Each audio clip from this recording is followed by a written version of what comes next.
एक तो ये है कि जो अमन के हवाले से जो माहौल है बिल्कुल पुरसुकून है।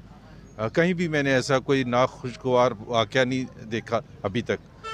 तो ये एक खुश आइंद बात है। अल्लाह करे कि पूरा दिन ऐसे ही चलता रहे और जब तक वोटिंग है उसके बाद काउंटिंग के वक्त भी, बिकॉज़ ज़ाहिर है माहौल थोड़ा सा गर्म होता है और मेरा ख़्याल है सबको सब्र से और पूरा इलेक्शन का दिन गुजारना चाहिए। दूसरा ये है कि टर्न आउट बहुत कम है।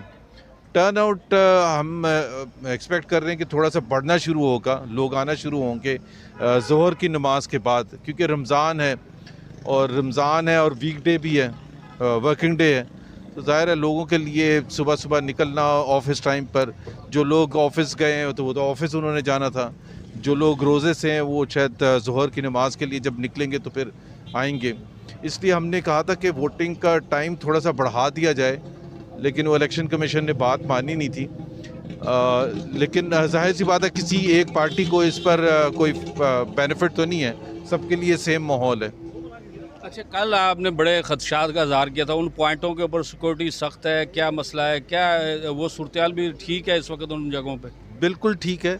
वो खदशात का इसलिए इजहार किया था कि हम परसों रात की बात है शायद, ये उससे एक दिन पहले की, जब हम ये स्ट्रेटजी बना रहे थे तो हमने कहा था कि वोटर टर्नआउट को कम करने के लिए ख़ासतौर पर उन जगहों पर जहाँ PMLN की ज़्यादा अक्सरियत है, तो वहाँ हो सकता है कि गोलियाँ चलें और लोगों को डराया जाए, जैसे डस्का में हुआ था।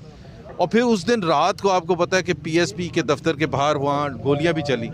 इसलिए वो हमारे लिए बड़ा इम्पोर्टेंट था कि हम पहले से जो एजेंसीज़ हैं, जो पुलिस है